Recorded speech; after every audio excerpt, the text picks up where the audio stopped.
When.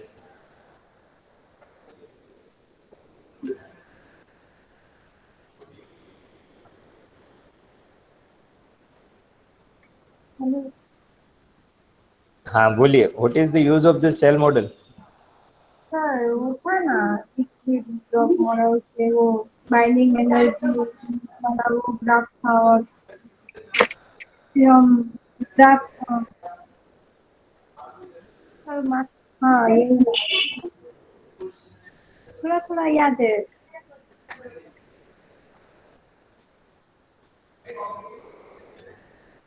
आपका आवाज ठीक से नहीं आ रहा है। आपको पता है सेल मॉडल के बारे में थोड़ा बहुत भी? सोनी, पार्थ, उसे पूछते हैं। चलिए पार्थ, सोनी, नो आइडिया नहीं। आप नहीं थे लास्ट लेक्चर में? शायद नहीं था सर।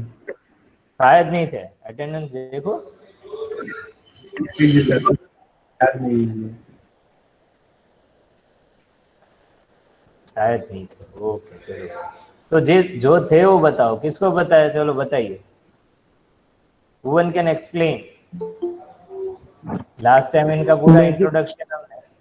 हाँ बोलिए मैजिक बोलिए। नंबर कैसे एक्सप्लेन करते हैं वो? क्योंकि हमारे लिक्विड ड्रॉप मॉडल में हम मैजिक नंबर के जो सात पिक मिलते हैं बाइंडिंग एनर्जी के, वो हाँ एक्सप्लेन हाँ नहीं कर पाते। लेकिन हाँ सेल सही। मॉडल से हम कंसिडर करके कर सकते हैं उसे इंडिपेंडेंटली, मैजिक नंबर हाँ से। सही है, गुड, ओके। और फिर उनके हमने एविडेंस भी देखे थे। कोई बता सकता है कौन कौन से एविडेंस से सेल मॉडल अप्लाई कर सकते हैं? तरुण? Yes sir. हाँ, कौन कौन से हम एविडेंसेस है कि हम सेल मॉडल अप्लाई कर सकते हैं? एक सीजन था। हम्म, बोलिए बोलिए, जो पता है बोलिए।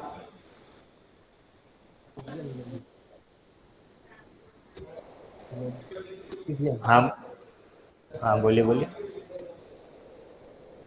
ट्राई कीजिए, गलत तो गलत। हाँ सही है।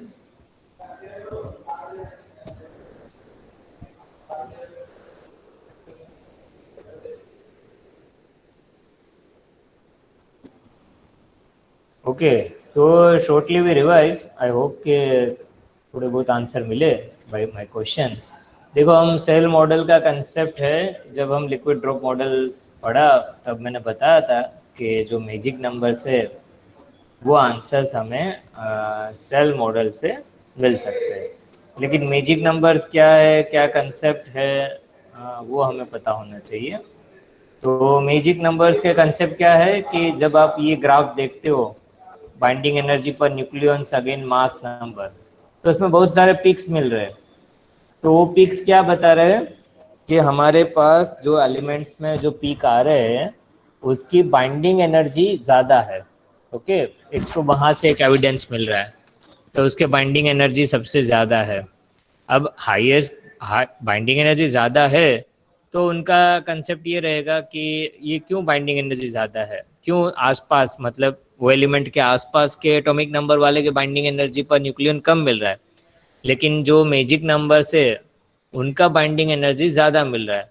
तो what are the reason that, जैसे कि मैजिक नंबर है, उनके नंबर से हम जानते हैं कि 2, जिसके नंबर ऑफ न्यूट्रॉन्स और protons equal to 2, 4, 8, 20, 50, 82 and 126, they are called as a magic numbers. क्यों ना मैजिक नंबर कहते हैं कि इन नंबरों पे जिसके दो नंबर ऑफ न्यूट्रॉन्स 2 है, या तो नंबर ऑफ प्रोटॉन्स 2 है, या नंबर ऑफ न्यूट्रॉन्स 50 है, या नंबर ऑफ प्रोटॉन्स 50 है, तो उसमें हाईएस्ट बाइंडिंग एनर्जी मिल रहा है, और उसके आसपास के वैल्यू पे बाइंडिंग एनर्जी कम मिल रहा है। तो क्या रीज़न है, what are the reason that? तो वो जो लिक्विड ड्रॉप मॉडल है उससे तो आंसर नहीं मिल रहा था।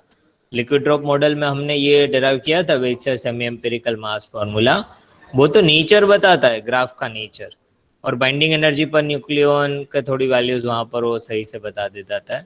लेकिन ये जो पिक्स आ रहे हैं हाईएस्ट बाइंडिंग एनर्जी, उनमें आंसर्स नहीं मिल रहे। तो what are the reason that?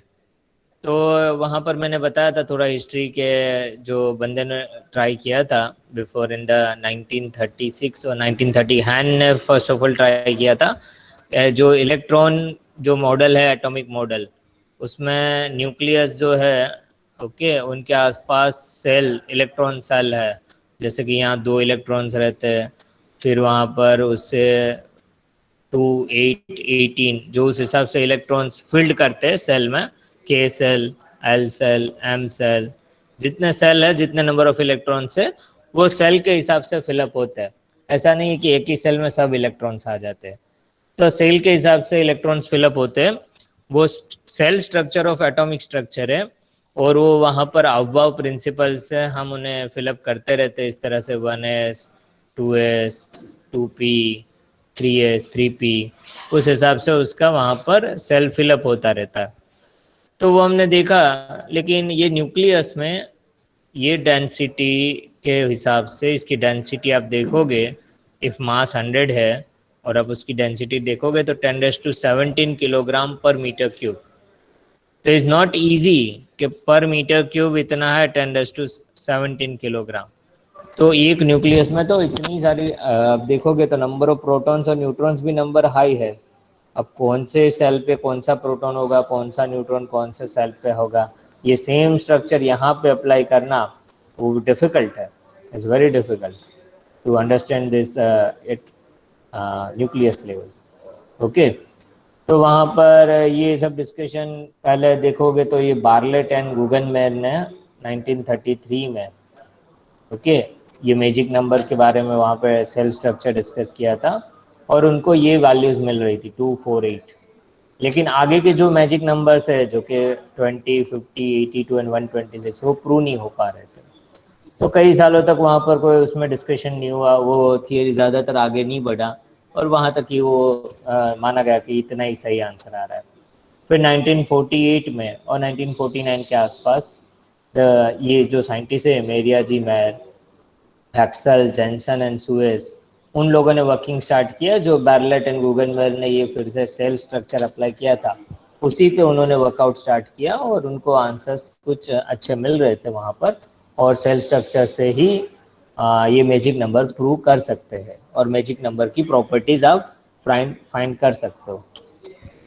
अब वहाँ पे स्टूडेंट्स देखा गया कि उनके एविडेंसेस क्या है, व्हाट आर द एविडेंसेस।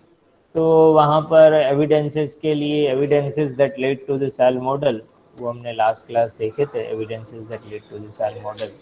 पहला तो हमें देखा कि binding energy per nucleons against mass number, इसमें बाइंडिंग एनर्जी मैजिक नंबर्स के साथ है, पहला वो।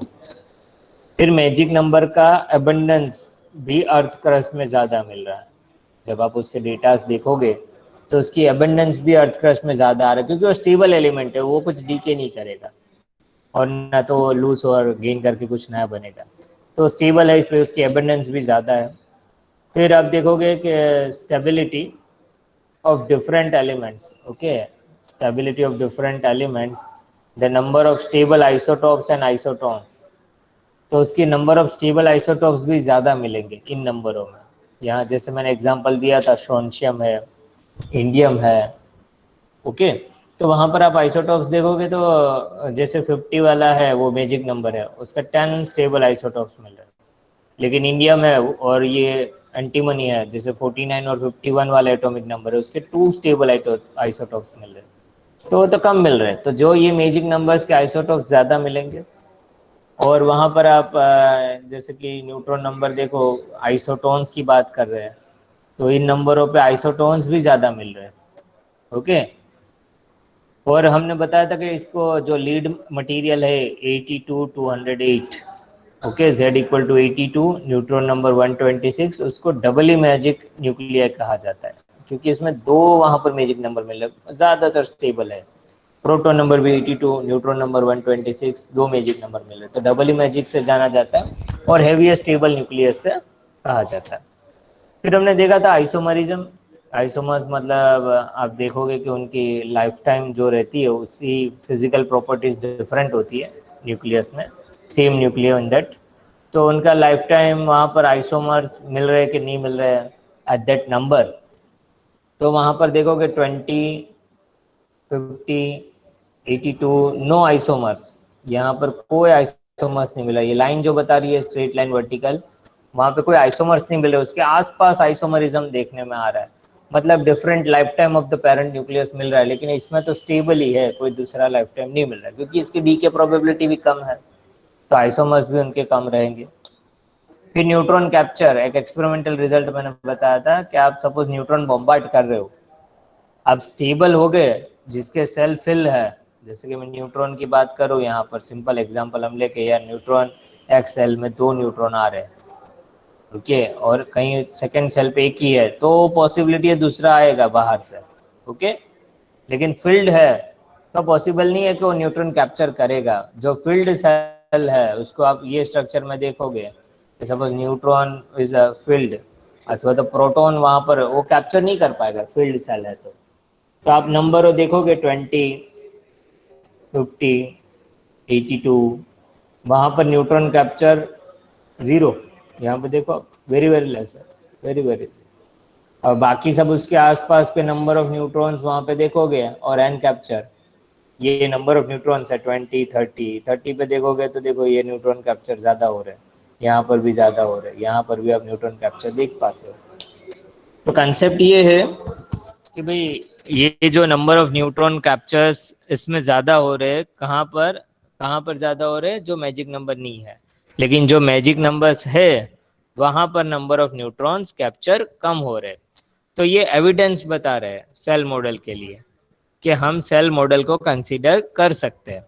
तो that are the evidences that on the basis of that ये लोगों ने वहाँ पर उनके बारे में डिस्कशन किया है। क्लियर? तो ये हमने last on up to Thursday यहाँ तक हमने डिस्कस किया था, and today we going to discuss the other point. Okay, अभी जैसे कि ये z इक्वल टू 50 और n इक्वल टू 50 है, magic number is extra stable, उसको समझना कैसा है। तो just like atomic physics we assume a single particle potential, okay, ये जो स्टेबल है magic numbers are most stable. अभी क्वेश्चन हमारा है magic number is most stable, तो how we can understand this, okay, उसको हम कैसे समझे कि वो मोस्ट स्टेबल क्यों है।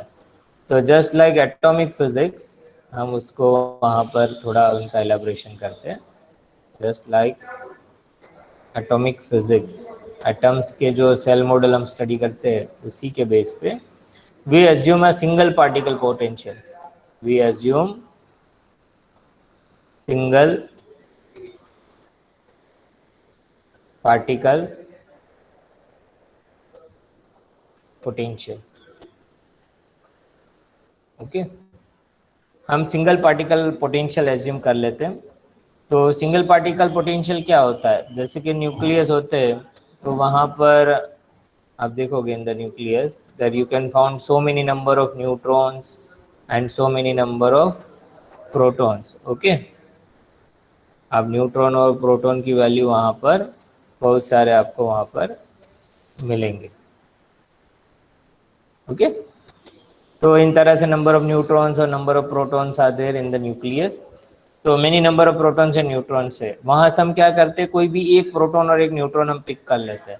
सपोज वी पिक एक प्रोटॉन वहाँ से हम पिक कर लेते हैं, सपोज ये न्यूट्रॉन हम पिक कर लेते हैं, this neutron we pick, okay, either एक प्रोटॉन और एक न्यूट्रॉन आप पिक कर लो। फिर आप वहाँ पे देखो what is the field this neutron is seen because of the rest of the particle in the nucleus, okay, ये कितना वहाँ पर उसे फील्ड लग रहा है, रेस्ट ऑफ द पार्टिकल है उस पे, इस पे कितना फील्ड लग रहा है इस न्यूट्रॉन पे। तो यहाँ पर उसे कहते हैं that is a single particle potential और we define as a central potential. कोई भी आप एक पिक कर लो, सपोज आप ये प्रोटॉन पिक कर रहे हो, तो ये प्रोटॉन पे गए दूसरे आसपास के पार्टिकल्स की फील्ड कितनी लग रही है, कितना पोटेंशियल लग रहा है उस पर। तो due to that other particles, okay, जो उस पर पोटेंशियल लग रहा है तो फील्ड लग रहा है वहाँ पर, how much field you can see, उसे वहाँ पर to the rest of the particle, okay, ये बाकी सब रेस्ट ऑफ द पार्टिकल है यहाँ पर, उस पर यहाँ पे फील्ड कितना लग रहा है उसको कहते हैं, is also called a central potential, और उसे जाना जाता है single particle potential, single particle potential, okay. जो हमें बताया कि हम क्या एजम्पशन करके जा रहे हैं, वे एज्यूम है सिंगल पार्टिकल पोटेंशियल, एक प्रोटॉन एक न्यूट्रॉन हम ले लेते हैं और आसपास के जो स्टेबल दूसरे है रेस्ट में, उससे वहां पे फील्ड कितना लग रहा है। तो वही हमने सिमिलर कंसिडर किया था इलेक्ट्रॉन इन एटम, और वहां पर आपने ये कौन सा प्रिंसिपल यूज करते हो जो आप ये सेल फिलअप करते हो, उसको प्रिंसिपल का नाम क्या है? Pauli exclusive principle. कौन सा? रिपीट। Pauli exclusive principle. नहीं, इलेक्ट्रॉन सेल जो फिलअप करते हो इलेक्ट्रॉन में, ओके, इलेक्ट्रॉन इन एटम, तो कौन सा प्रिंसिपल यूज करते हो for atomic physics? For to fill up electron in shell, any other? किसी को पता है कौन सा प्रिंसिपल यूज करते हो?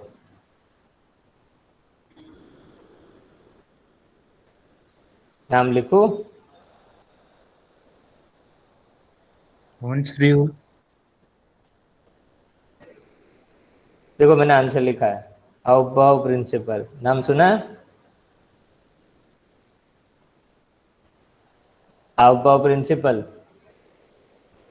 1s 2s ऐसे लिखते हो ना सब आप लोग, 1s फिर 2s 3s, फिर यहाँ पे लिखते हो 2p 3, okay, that will be 1s 2s, that we, ये अबव प्रिंसिपल जो आप लिखते हो उनको आप इस तरह से डिफाइन, n इक्वल टू 1, फिर 2p देन 3p, ऐसे ही। मैं सब नहीं लिख रहा हूँ, बस जस्ट फॉर योर रेफरेंस। फिर आप उसको इस तरह से फिलअप करते हो 1s 2s 2p 3s then 3p 4s, इस तरह से उन्हें फिलअप करते रहते हो, सही है कि नहीं है? ओके, तो ये अबव प्रिंसिपल है जो आप बेसिक क्लास में पढ़ चुके हो। वो इलेक्ट्रॉन सेल स्ट्रक्चर फिलअप करने के लिए हम करते हैं इलेक्ट्रॉन एनर्जी लेवल्स, और similar structure we can apply for nucleus. Okay, तो वहाँ पर हम उनके देखते हैं कि कॉन्स्टिट्यूएंट प्रोटॉन्स और न्यूट्रॉन्स कितने हैं, और proton and neutrons field up energy level कितना है। तो हम सिंपल पोटेंशियल से स्टार्ट करते हैं, सिंगल पार्टिकल पोटेंशियल कहते हैं, या उन्हें सिंपल पोटेंशियल से हम स्टार्ट करते हैं टू सॉल्व। फिर हम अलग अलग पोटेंशियल लेके वहाँ पे देखेंगे, ये अबव प्रिंसिपल है। Similar principle we can't apply in this form, but हमें कुछ पोटेंशियल यहाँ पे डिफाइन करना होगा, और पोटेंशियल के बेसिस पे उसका जो सॉल्यूशन आएगा श्रोडिंगर इक्वेशन का, उसके बेस पे हम एनर्जी लेवल्स वहाँ पे डिफाइन कर सकते हैं। तो वहाँ पर अभी हम ये देखें आगे के, now we start from simple potential. Okay, अभी स्टार्ट फ्रॉम सिंपल पोटेंशियल हम ले लेते हैं। ओके, पोटेंशियल कंसीडर करते हैं। ओके, अभी वो सिंपल पोटेंशियल के कंसेप्ट ले लेते हैं। Okay,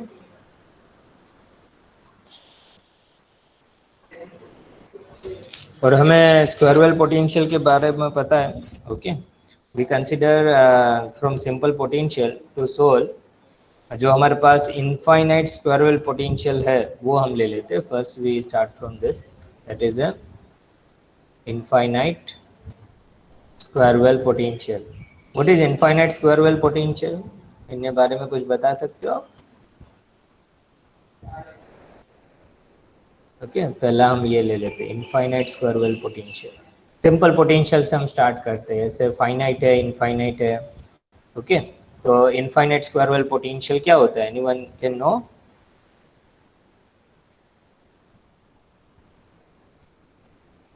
infinite square well potential, जैसे आप ये स्क्वायर वेल पोटेंशियल, आपको इनके बारे में थोड़ा पता ही होगा, आप क्वांटम मैकेनिक्स पढ़ते रहे हो, तो आप ये स्क्वायर वेल पोटेंशियल लेते हो।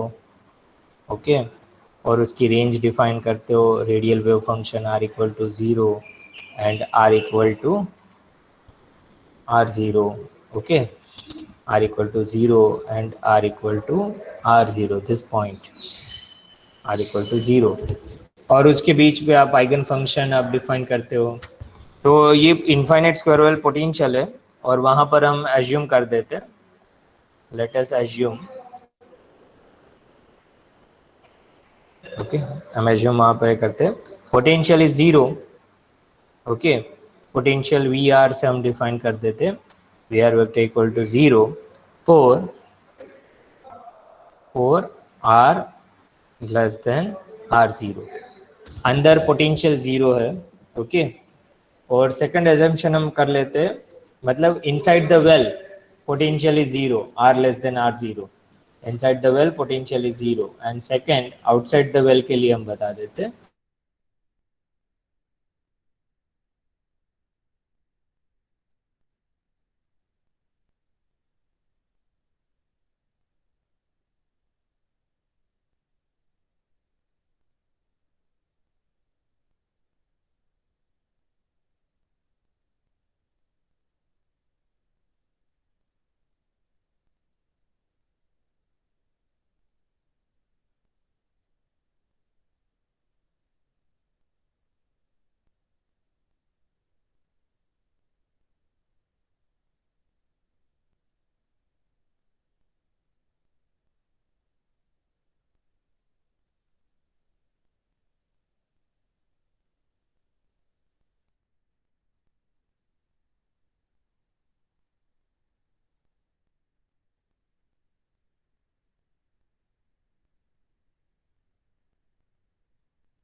Okay students, you getting a sound or not? Yes sir. Okay, ये थोड़ा नेटवर्क इश्यू है इसलिए ऐसा रहा। ओके, आपको स्क्रीन मैंने शेयर किया।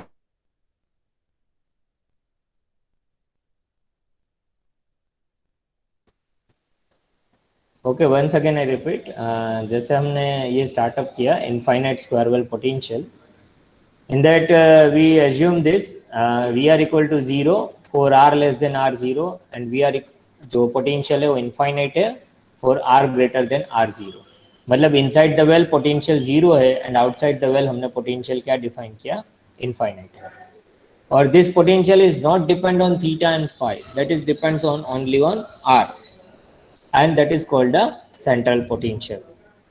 अभी जो आइगन फंक्शन ऑफ एनर्जी है और वेव फंक्शन ऑफ एनर्जी उसके लिए हम डिफाइन करते थे the eigen function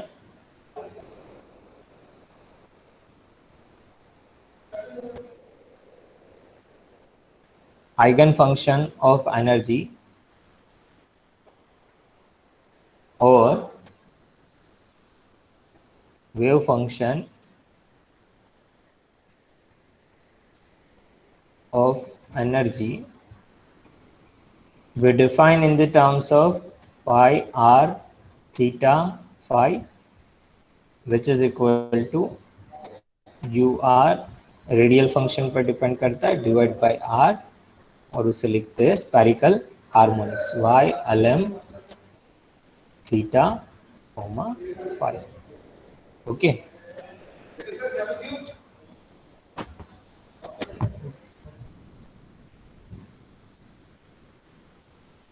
okay students. तो जो एनर्जी फंक्शन ऑफ एनर्जी है और वेव फंक्शन ऑफ एनर्जी है वो हम डिपेंड करता है that is on wave function that depend on r theta phi and that we can define in terms of जो पोटेंशियल है u r by r into spherical harmonics. और ये जो इक्वेशन सेटिस्फाई करता है okay u r by r that satisfy the equation. Okay, तो उसे हम लिखते हैं यहाँ पर that satisfy the equation.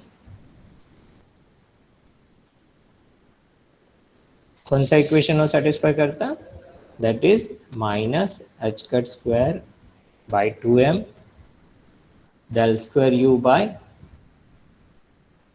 del r square plus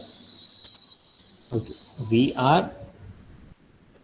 Schrodinger equation हम लिख रहे हैं दैट इज एल इंटू जिस पर डिपेंड करता है orbital angular momentum L plus 1 into H cut square divide by 2m r square into u which is equal to e.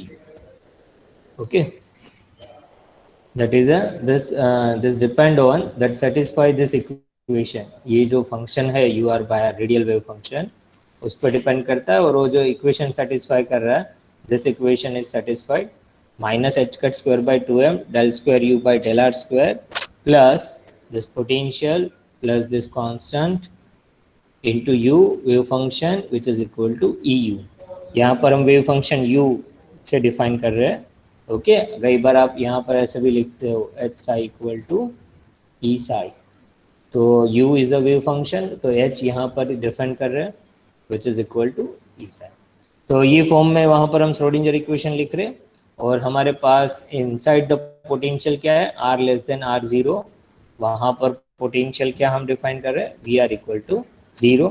तो हमारा जो इक्वेशन होगा वो बन जाएगा आपका equation minus h cut square by 2m del square u by del r square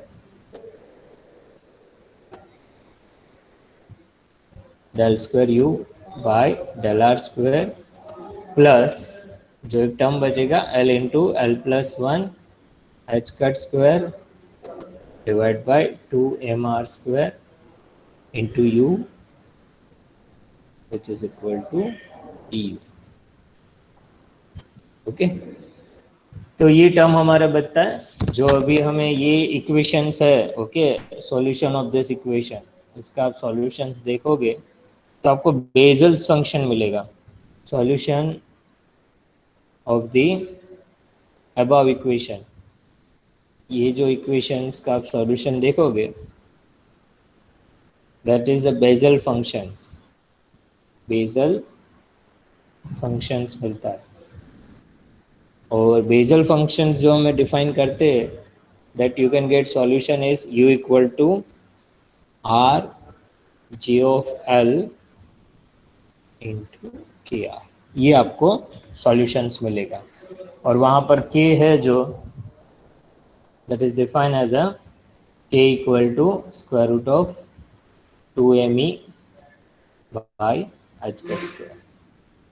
Okay, that is defined as a k and m is the mass of proton और neutron. वो k से define कर रहे हैं और यहाँ पर उसकी प्रॉपर्टीज है बेजल फंक्शन की प्रॉपर्टीज यूज करना है एट r इक्वल टू 0 तो u आपको 0 मिलेगा। वो वेव फंक्शन, ये जो सॉल्यूशन है वो आपको बेसल फंक्शन मिल रहा है। ये उसकी प्रॉपर्टीज आप देखोगे, r इक्वल टू 0 u 0 मिलेगा, r इक्वल टू r 0, तब भी क्या होगा एट दैट पॉइंट u 0, और therefore this function okay at 0 and r equal to r 0, वहाँ पर ये फंक्शन क्या हो जाएगा, therefore this function jl के r 0 के वक्त वहाँ पे 0 मिलेगा, दिस बेसल फंक्शन। तो ये जो एनर्जीज है that we can write that is in a single particle energies. Okay, Bessel function के बारे में ये बता रहे हैं, और we can write the expression of the Basel function and solve what is the value for kr0 that depend on L। ये जो kr0 आ रहा है, okay, and that depends what is the value of kr0 and it's depend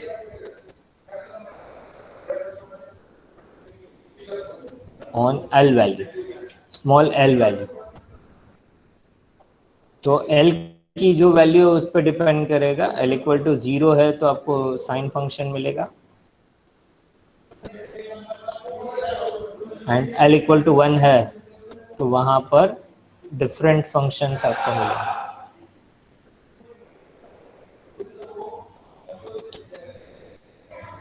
okay, तो वहाँ पर हमें ये इसके बारे में सोल्व करना है, L equal to 0, L equal to 1 और L equal to other values, तो फंक्शन कैसे मिलेंगे।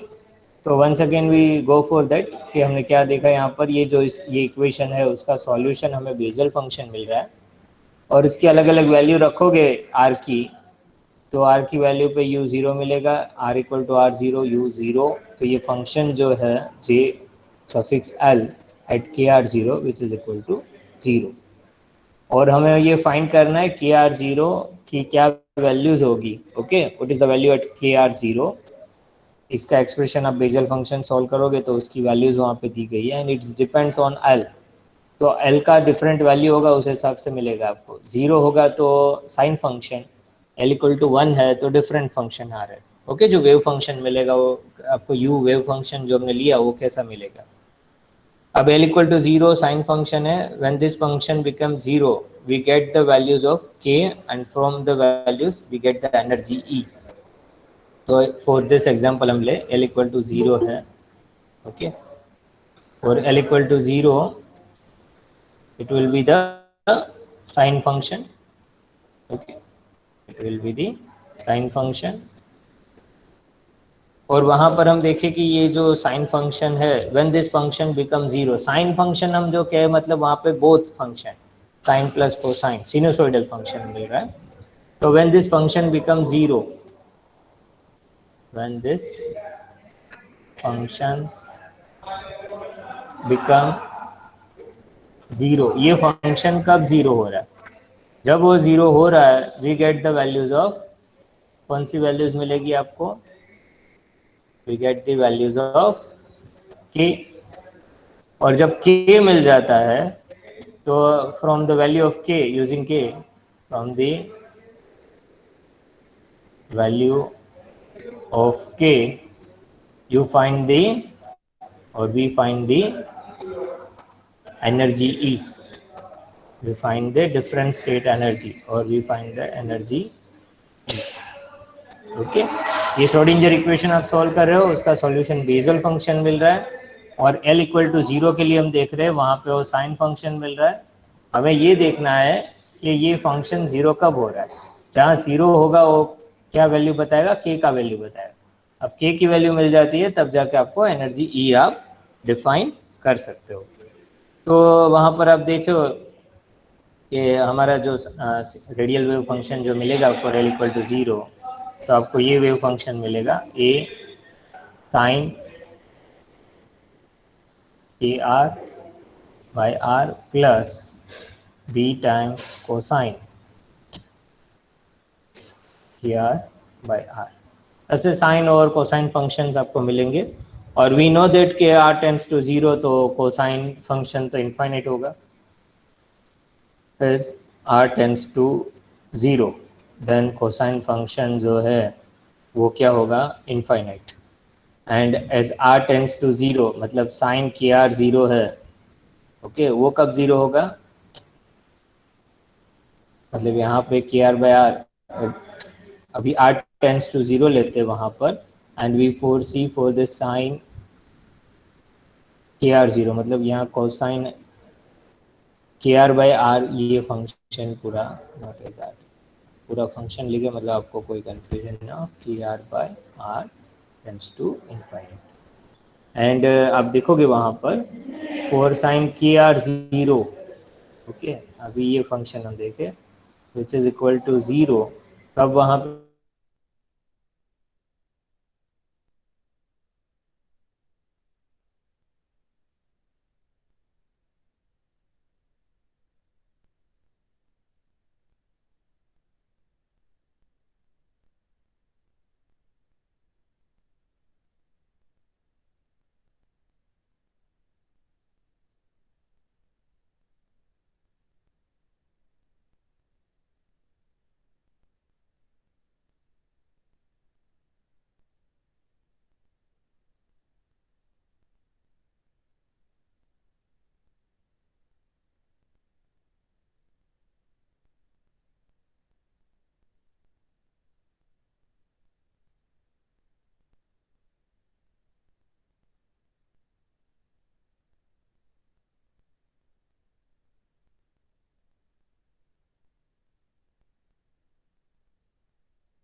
ओके स्टूडेंट, थोड़ा नेटवर्क इशू आ जा रहा है।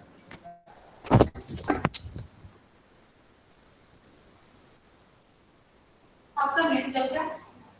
अभी आ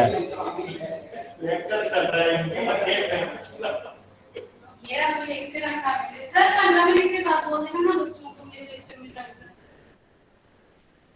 okay students, you getting sound? Yes, sir. Yes, sir.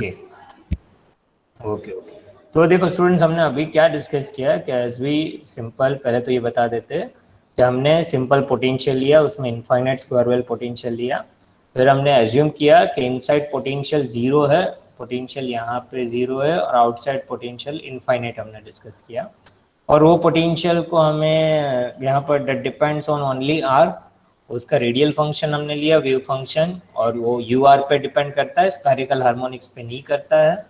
तो इसका आप सॉल्यूशंस देखोगे तो उसकी श्रोडिंगर इक्वेशन है at this point at r less than r0, उसको आपको ये इक्वेशन ये बन जाता है -h² / 2f, Schrodinger differential equation, जो श्रोडिंगर इक्वेशन आप सॉल्व करते हो उसी को हम अप्लाई कर रहे हैं वहाँ पर, और to solve this wave function, radial wave function, और उसका सॉल्यूशन आपको मिलेगा बेसल फंक्शन। और बेसल फंक्शंस जो है अलग अलग वैल्यू पे u की वैल्यू देती है। तो एट जीरो, एट r0, मतलब r इक्वल टू जीरो पे बेसल फंक्शन जीरो होता है, eight r equal to r0 वहाँ पर भी बेसल फंक्शंस आपको जीरो मिलेगा। तो ये आप हमने ये वहाँ पे देखा। और kr0 डिपेंड्स ऑन l की क्या वैल्यू है उस हिसाब से बेसल फंक्शन मिलता है। जीरो है ऑर्बिटल एंगुलर मोमेंटम तो साइन फंक्शन मिलेगा, l इक्वल टू 1 है तो आपको डिफरेंट फंक्शंस मिलेंगे। और उसी के बेस पे यहाँ पर हम आगे देखते हैं कि जो ये डिफरेंट वैल्यूज मिलेगी l की, l is orbital angular momentum, तो डिफरेंट फंक्शंस हमें स्टेट मिलेगा n equal to 1, n equal to 2, n equal to 3, फिर l इक्वल टू 1 के लिए फिर से n equal to 1, n equal to 2, n equal to 3 and many more l की values पे आपको ये मिलेंगे। अब जब उससे हम आप एनर्जी वाइज उसे आप देखोगे कि वहाँ पर कितने नंबर ऑफ पार्टिकल्स वहाँ पे आ रहे हैं, तो ये स्टेट आप डिफाइन कर सकते हो। तो l इक्वल टू 0 और n इक्वल टू 1 है, ओके, l इक्वल टू 0 और n इक्वल टू 1, तो आपको 1s स्टेट मिलेगा इस तरह से यहाँ पर। जैसे कि मैंने ड्रॉ करे तो ये यहाँ पर आपको एक एनर्जी स्टेट मिलेगा। हाँ बोलिए बोलिए। स्क्रीन नहीं आ रही, ओके, ये network issue, thank you. Okay, अब आ रहा है स्क्रीन? Yes sir. ओके, हाँ सर, हाँ बता देना, कई बार यहाँ नेटवर्क चला जाता है तो ये प्रॉब्लम हो जाता है, हमें पता ही नहीं रहता कि आपको आवाज़ आ रही है या स्क्रीन नहीं दिखाई दे रहा है। Thank you.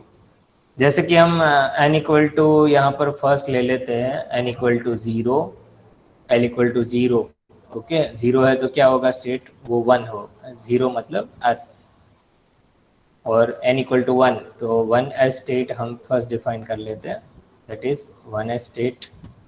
फिर से वहाँ पर हम डिफाइन कर लेते हैं कि l इक्वल टू, जैसे कि हम लेते हैं ये 1 मतलब p स्टेट और n इक्वल टू 1, ओके, तो 1p स्टेट मिलेगा आपको। उसके बाद that you define in this energy difference at 1p state, okay. फिर वहाँ पर आप डिफाइन कर सकते हो that will be 1d, 1s, 1p, 1d, ओके। ये n की वैल्यू बताता है, this shows the value of n और this shows the value of l। l equal to 0, l equal to 1, l equal to 2, फिर l इक्वल टू 3, 1d के बाद आपको मिलेगा 1f स्टेट मिलेगा, ओके। इस हिसाब से ये स्टेट आपको 1 वाला, n इक्वल टू 1 वाले सीरीज मिलेंगे। फिर जैसे आप 2s के देखोगे तो after this, okay, 1s 1p को छोड़ के यहाँ पर 1d के बाद आएगा आपको 2s स्टेट यहाँ पे मिलेगा, okay, that is n equal to 2, l equal to 0। फिर 1f के बाद यहाँ पर आपको मिलेगा 2p state, okay, that is n equal to 2 and l equal to 1 state, okay. यहाँ पे ये ध्यान रखना 0, 1, 2, 3। तो इस हिसाब से आप उसे देखोगे, then you getting 1g state, इस तरह से वहाँ पर उनको प्लॉटिंग करोगे तो आप इस तरह से मिलेगा, ओके। तो 1s, 1p, 1d, 1f आप इस तरह से, उसमें बीच में आपको ये स्प्लिटिंग 2s, 2p, 1g, उसके बाद 2d यहाँ पे, और उसके स्पेसिंग के बाद यहाँ पे आएगा 2d स्टेट। लेकिन हम यहाँ पर यहाँ तक के लिए देखते कि नंबरिंग क्या आ रहा है यहाँ पर।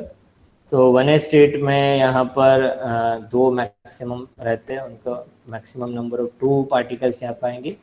1p में 6, ओके, d के लिए 10, देन 2s स्टेट है फिर से यहाँ पे 2, f के लिए 14, 2p स्टेट है उसके लिए 6, और g स्टेट है वहाँ पर आपको मिलेंगे 18, और उससे हायर नंबर ऑफ स्टेट।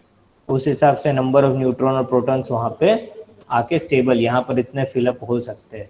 तो आप देखोगे तो यहाँ पे 2 आ रहे हैं, फिर 2 + 6 आप करोगे तो टोटल मिला के 8 होंगे। फिर 2 + 6 + 10 तो आपको मिलेंगे ये 18, और ये फिर से आप प्लस कर दो 2, ये 20। टोटल यहाँ पे मिलेंगे आपको यहाँ तक 20 नंबर। ओके, फिर आप देखोगे कि उसके बाद आपको जो सल है वो 20 + f के यहाँ आपको मिलेंगे 34, 20 + 14 दैट इज 34। फिर आपको जो स्टेट मिलेगा 34 + 6 दैट इज 40, 40 + 18 58।